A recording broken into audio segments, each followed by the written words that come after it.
ஸ்ரீமதே ராமானுஜாய நமஹ. ஆழ்வார் எம்பெருமானார் ஜீயர் திருவடிகளே சரணம். அஸ்மத் ஆச்சாரியம் திருவடிகளே சரணம். ஸ்ரீசைலேச தயாபாத்திரம் தீபக்தியாதி குணார்ணவம் யதீந்திர பிரவணம் வந்தே ரம்யஜாமாதரம் முனிம்.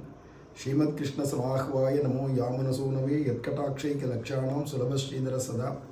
மண்ணுயிர்காளிங்கே மணவாள மாமுனிவன் பொன்னடியாம் செங்கமல போதுகளை உன்னிச் சிரத்தாலே தீண்டில் அமானவனும் நம்மை கரத்தாலே தீண்டல் கடன்.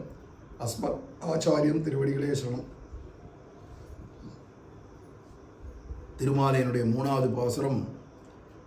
வேதநூல் பிராயம் 100 மனிதர்தாம் புகுவரேலும் பாதி முறங்கி போகும் நின்றதில் 18 ஆண்டு பேதை பாலகனதாகும் பிணி பசி மூப்பு துன்பம் ஆதலால் பிறவி வேண்டேன் அரங்கமானகருளானே அப்படிங்கிற 3வது பாசுரத்துக்கு அவதாரிகை சுவாமி பெரியவாச்சான்பிள்ளை சாதிக்கிறார். இதில் நாமத்தினை பற்றி பெருமையோ நாமத்தினுடைய மகிமையோ பற்றி தனியாக சொல்லலை அப்படின்னு இருந்தாலும், ஆனால் பெரியவாச்சான்பிள்ளை வியாக்கியானத்தை சொல்கிறார். இந்த பாசுரத்திலும் பகவன் நாமம் எவ்வளோ ரசமாக இருக்குங்கிறது தான் விளக்கிறார் அப்படிங்கிறத இங்கே அவதாரிகளை காட்டுன்னு போகிறார். வேத நூல் பிராயம் 100. இதுக்கு அவதாரிகை உமக்கு பரமபதம் வேண்டாவாகில் கோவிலோடே தோல் தீண்டியான சம்சாரத்திலே இருந்து திருநாமத்தை அனுபவியும் என்று பெரிய பெருமாளருடைய செய்ய. அப்படியானா அவனுக்கு வைகுண்டம் வேண்டான்னு சொல்லிட்டேன். அதுக்கு பதிலாக இங்கேயே சம்சாரத்திலேயே எங்கேயோ ஒரு மூலையில் பிறந்து இங்கேயே நாமத்தை சொல்லிட்டு இப்படியே இரும். எத்தனை பிறவி எடுத்தாலும் இங்கே பூமியில் தானே பிறக்கணும்னு நினைக்கிறேன். ஏதோ ஒருத்தலேருந்து நாமத்தை சொல்லிட்டு இங்கேயே இரும் அப்படின்னு சொல்ல பெரிய பெருமாள் சொல்கிறாராம். உடனே தொண்டரெடுப்படியார் யோசிக்கிறார். இப்போது சம்சாரத்துலேன்னு சொல்லிட்டா எங்கே வேணால் பிறப்பு கிடைக்கலாம். பிறப்பு கிடைச்சா நாம சங்கீர்த்தனம் ஒன்று உண்டுன்னு தெரியணும், நாமத்தை சொல்லணுன்ற புத்தியும் வரணும். இல்லைன்னா வெறும்னே பிறந்துட்டு என்ன பிரயோஜனம், சம்சாரியாக கிடக்கணும். அதனால் அத்தை நிரூபித்தவாறே அதை அப்படி அலசி பார்த்தாரோ இல்லையோ தொடரடிப்படியாழ்வார். உடனே பெரிய திருநாமம் சொல்லுகைக்கு அவகாசம் இல்லாதபடி துரித பரம்பரையாக இருந்தது. சம்சாரத்தில் பொதுவாக பகவன் நாமத்தை சொல்கிறதுக்கெல்லாம் அவகாசம் இல்லை, இல்லை தெரியாதுன்னுவான். இதெல்லாம் சொல்கிறதுக்கு நேரம் இல்லைன்னுவான். சாக்கு போக்கு சொல்லிட்டு இருப்பா சம்சாரத்தில் பிறந்தா கூட. அதில் அந்த துரித பரம்பரைன்னா அனர்த்தமான பரம்பரையாக போயிடும். ஆகையினாலே எனக்கு அது வேண்டாம். என்ன எனக்கு சம்சாரத்தில் நான் எங்கேயோ இடத்துல போட்டு விட்டு கடைசியில் நாமம் சொல்லாதபடியான பிறப்பாக போயிடுச்சுன்னா பிரயோஜனம் இல்லையே.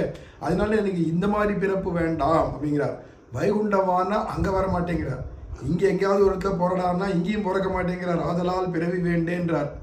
உடனே சொல்கிறார், திருநாமம் சொல்லுகைக்கு அவகாசம் இல்லாதபடி சம்சாரத்துக்கு நீர் சொல்லுகிற குறையன். ஏன் நாமத்தை சொல்கிறதுக்கு முடியாது சம்சாரத்தில் இருந்தான்னு சொல்கிறதுக்கு இந்த சம்சாரத்தில் என்ன குறை இருக்குது, எதனால நீ சம்சாரம் வேண்டாங்கிற அப்படின்னா சம்சாரத்தினுடைய தோஷங்களை உபபாதித்து காட்டுகிறார். சம்சாரத்தில் எவ்வளவு துக்கங்கள் இருக்கோ, அது பகவன் நாமத்தை சொல்ல முடியாதபடிக்கு என்னென்ன தோஷங்கள் இருக்கோ இந்த சம்சாரத்தில் அதெல்லாம் எடுத்து விஸ்தாரமாக காட்டுறார். பிணி பசி மூப்பு துன்பம் இதெல்லாம் இருக்குச்சு, நாமத்தை எங்கேருந்து சொல்ல வரும். அதனால சொன்னார். அதில் வேறு என்னென்னா தூக்கம் வேறு இருக்கிறதுனால பாதியும் உறங்கி போயிடும். மிச்சம் இருக்கிற 15 மொத்தம் 50 வயசில், அது மொத்தம் 100 வயசுன்னு ஒருத்தனுக்கு ஆயுசு எடுத்தாலும் அதில் 50 வயசு தூங்கியே போயிடும். ஏன்னா ஒரு நாளைக்கு 12 மணி நேரம் தூங்குறவா நிறைய பேர் உண்டு. 50 வயசு தூங்கியே போயிட்டான் அப்படின்னா சரி, மிச்சம் இருக்கிற 50 வயசு இருக்கே அதில் என்ன பண்ண நாம சொல்லலாமே அப்படின்னா அதில் 15 வருஷம் பேதை பாலகனதாகும்னு பால்ய பருவம் அப்படிங்கச்சு யுவா பருவம் போன்றவைகள்லாம் இல்லை கிஷோர பருவம் போன்றவைகள்லாம் வந்ததுன்னா அந்த பருவம் 15 வயசுக்குள்ளால் இருக்கிற பருவங்கள்லாம் ஏன்டா நீ நாமம் சொல்லுனா அப்படி ஒன்று இருக்குன்னு தெரியாது எனக்கு. நான் விளையாட்டு வராக்கா இருந்தேன் எனக்கு தெரியாது அப்படின்னா குத்தம் சொல்ல முடியாது. ஏன் இவன் சொல்லலை அப்படின்னு கேட்க முடியாது. ஏன்னா பால்ய கிரீடனக்கு ஆசக்தா, பால்யத்தில் விளையாட தான் தோணும். விளையாட்டு பருவமாகவே போய்டும். 10-12 வயசு இருக்கலாம். 15 வயசுக்கு அப்போ தான் அவனுக்கு யௌவனம் வரப்போகிறது. குழந்தை பாலக பருவம் போயிடுத்து அப்படிங்கிற கிஷோர பருவம். இந்த கிஷோர பருவத்தில் வந்திருக்கச்சேவும் அவனுக்கு அப்பவும் விளையாட்டு புத்தியும் போயிடாது பூர்ணமாக, அது இருந்துன்னு தான் இருக்கும். அல்லது இப்போ தான் வாலிப பருவத்துக்கு முன்னாடி பருவமாக இருக்கிறதுனால கொஞ்சம் கொஞ்சம் உலக விஷய சுகங்கள்லாம் ஈடுபாடுகள் வர சமயம் அப்படிங்கிறதுனால அவள் நின்றை 18 ஆண்டு பேதை பாலகன் அது ஆகுன்றதுனாலேயே கிஷோர பருவமும் ஆகிடும். பாலக பருவம் கிஷோர பருவம்லாம் 15 வயசுக்குள்ள அதெல்லாம் பிரயோஜனப்படாது. இதுக்கு மேலே இன்னும் 35 வருஷம் இருக்கு இல்லையா, அதையாவது நாமம் சொல்லி கழிச்சிருக்கலாமேன்னா. பிணி பசி மூப்பு துன்பம் போன்றவைகள்லாம் இருக்கிறதுனாலையும் அப்பவும் நாமம் சொல்ல முடியாது. அதனால பெருமாள்கிட்ட சொல்கிறார், சம்சாரத்தினுடைய தோஷங்களை உபபாதித்து காட்டுகிறார். இந்த மாதிரிலாம் குறைகள் இருக்கிறதுனால நாமம் சொல்ல முடியாது. இப்போ எனக்கு பிறவி வேணும்னா எப்படிப்பட்ட பிறவி வேணும்னா நாமத்தை சொல்றவனான பிறவி, நாமத்தினுடைய ருச்சியை அனுபவிக்கிறதான பிறவியா இருக்கணும். என்னைக்கோ காதா சித்கமா என்னைக்கோ ஒரு நாள் நாமத்தை சொன்னா, என்னைக்கோ ஒரு நாள் திருநாமத்தை பஜனம் பண்ணினா அப்படின்லாம் இருக்கக்கூடாது. அனவரதமும் அக்கண்டமா நள்ளிருளவும் பகலும் நான் அழைப்பன் நாராயணா என்னும் நாமம் நிறைய திருமங்காழ்வார் அதை மாதிரி இருக்கணும். இத்தால் பழகி போகிற சம்சார யாத்திரையிலும் ஜுகுப்சை பிறக்கும்படி திருநாமம் இனிதன்று அம்முகத்தாலே திருநாமத்தினுடைய போக்கியதா பிரகர்ஷத்தை சொல்லுகிறது. அதனால இந்த சம்சாரத்தை இது பழகி போனது, ஜென்மம் பல பல ஜென்மங்கள் நம்ம எடுத்து இதில் பழகி போனது தான் இந்த சம்சாரம் அப்படின்ச்சே. ஆனாலும் சம்சாரம் வெறுக்கிறதான். ஜுகுப்சை பிறக்கும்படின்னா அதில் வெறுப்பு உண்டாகிற அளவுக்கு நாமத்தினுடைய ருச்சி கட்டிட்டார்.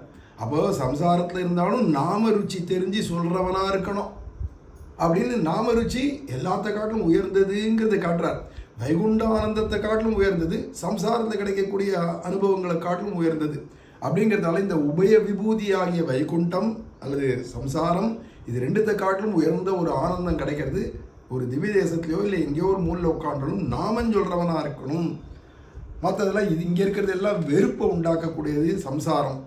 அங்கே வைகுண்டம் போனானா அது தெரியாதே, எனக்கு இத்தனை ரசிக்கிறது, எனக்கு இத்தனை வேணும் அப்படின்னு அம்முகத்தாலே இப்படி சொல்கிறதுனால திருநாமத்தினுடைய போக்கியதா பிரகர்ஷம் அது எவ்வளவு ரசமானது அப்படிங்கிறத இந்த பாசுரத்தினால சொல்ல போகிறார் அப்படின்னு சுவாமி பெரியவாச்சாரனுடைய அவதாரிகளை சாதிக்கிறதுனாலேயே திருநாமம் நமக்கு சம்சாரியாக இருக்கக்கூடாது. சம்சாரத்தில் இருந்துட்டும் இங்கேயே முக்த நாட்டம் இருந்து நாமத்தை சொல்கிறவனா இருக்கணும், அந்த ஆனந்தம் கிடைக்கணும். வைகுண்டம்னா அது ஏன்னா அவ்வளோ தூரத்துக்கெல்லாம் போகிறது, அது ஆனந்தம் இல்லைன்னு நான் சொல்ல வரல, ஆனந்தம் தான்.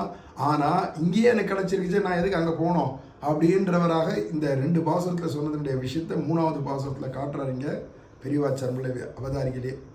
மேலே இதனுடையதான வியாக்கியானங்களை மேலே அனுபவிக்கலாம். ஆழ்வார் எம்பெருமானார் ஜீயர் திருவடிகளே சரணம். அஸ்மத் ஆச்சாரியம் திருவடிகளே சரணம். ஸ்ரீமதே ராமானுஜாய நமஹ.